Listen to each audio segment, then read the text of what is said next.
Herzlich willkommen und cool, dass ihr heute dabei seid. Ich bin der Nils, ich habe heute einen lieben Björn an meiner Seite. Und ja, magst du erst mal kurz ein paar Worte zu dir sagen? Servus Nils, erstmal guten Morgen. Ähm, klar gerne. Mein Name ist Björn Knorn. Ich verantworte bei FIS den Bereich Public Cloud. Und FIS ist übrigens einer der führenden SAP-Partner im Mittelstand. Und das sage natürlich nicht nur ich, sondern über 600 unserer zufriedenen Kunden, die genau wissen, warum sie mit FIS den richtigen Partner gewählt haben. Perfekt. Dann lass uns doch direkt mal anfangen. Wir wollten heute gemeinsam einen Blick auf die Zukunft werfen, richtig? Glaskugel. Nein, wir gucken ein bisschen in die Zukunft, absolut. Genauer gesagt zeigen wir euch heute, wie ihr mit einem modernen Cloud-ERP nicht nur einfach IT-Prozesse optimiert, sondern echtes Wachstum ermöglicht und durch mehr Flexibilität, höhere Innovationskraft und messbare Wettbewerbsvorteile erreichen könnt. Eines verspreche ich euch jetzt schon, nach dem heutigen Webinar werdet ihr euch nicht mehr fragen, ob Public Cloud, da kommen wir gleich zu, für euch die richtige Lösung ist, sondern wann ihr endlich mit dem Projekt starten könnt. Es klingt ja vielversprechend, muss ich sagen.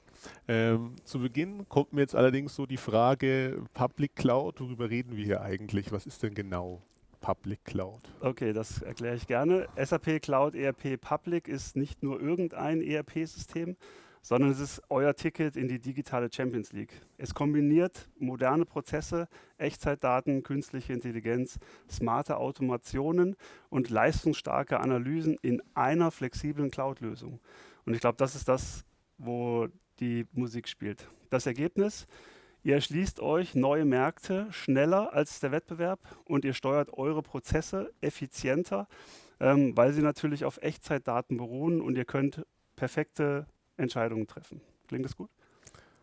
Klingt schon sehr gut. Aber wenn du das so sagst, klingt das wirklich nach viel Mehrwert.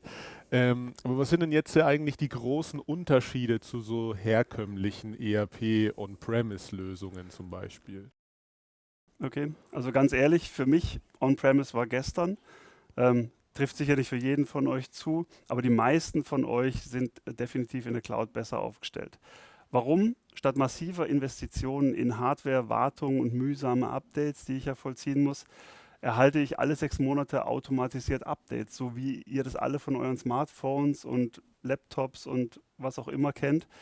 Und damit habe ich immer automatisch die neuesten Innovationen. Ich habe KI, ich habe die modernsten Prozesse, also alles, was sich weltweit dort auch ändert, wird in die Lösung eingebaut und kommt alle halbe Jahre zu euch.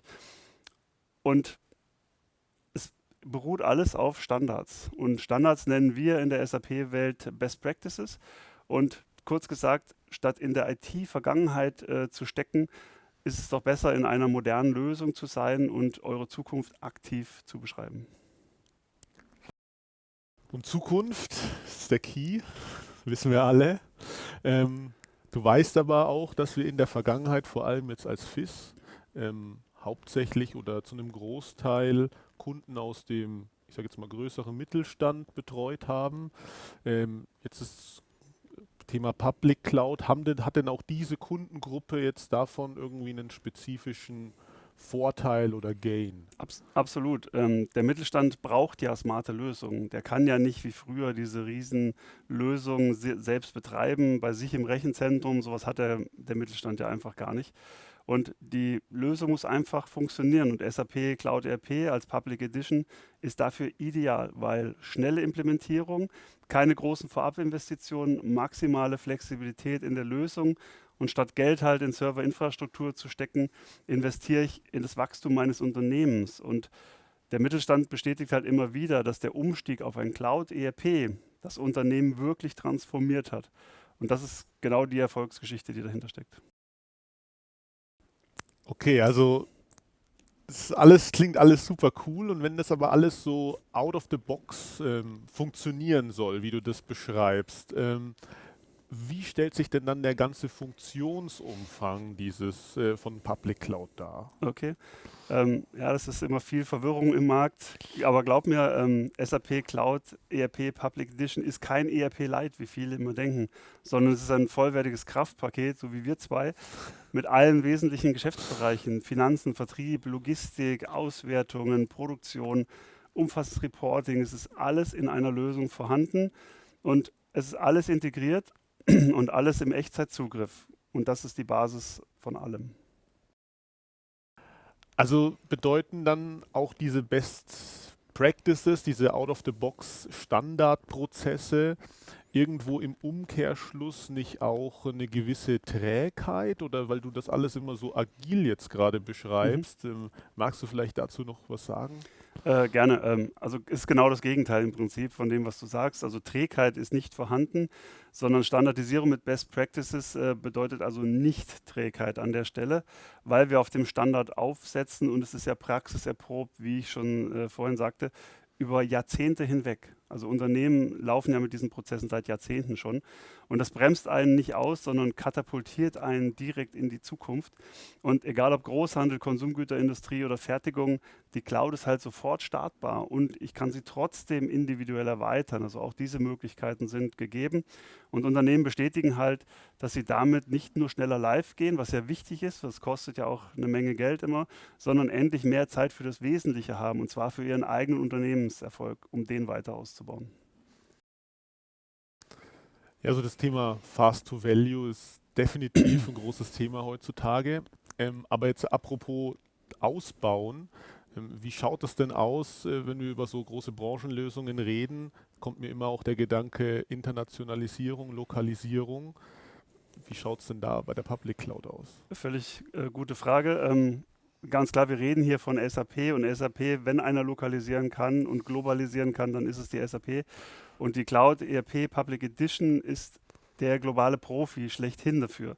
Bedeutet in über 59 Ländern und 33 Sprachen aktuell verfügbar, wächst stetig weiter. Also immer wenn Kunden Anforderungen haben an neue Länder, dann wird das natürlich von der SAP nachgezogen und es deckt auch die lokalen Compliance-Anforderungen in den Ländern dann dementsprechend ab.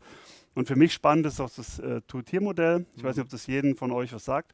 Bedeutet, als Konzern habe ich vielleicht große Installationen, wo ich meine Produktionswerke drin laufen habe, aber ich habe ja weltweit vielleicht Vertriebsorganisationen, die in irgendwelchen ERP-Systemen heute laufen und dafür ist eine Public Cloud perfekt geeignet, um weltweit quasi einen Standard für die Vertriebsgesellschaften hinzustellen, damit ich halt auch globales Reporting und globale Finanzabschlüsse garantieren kann.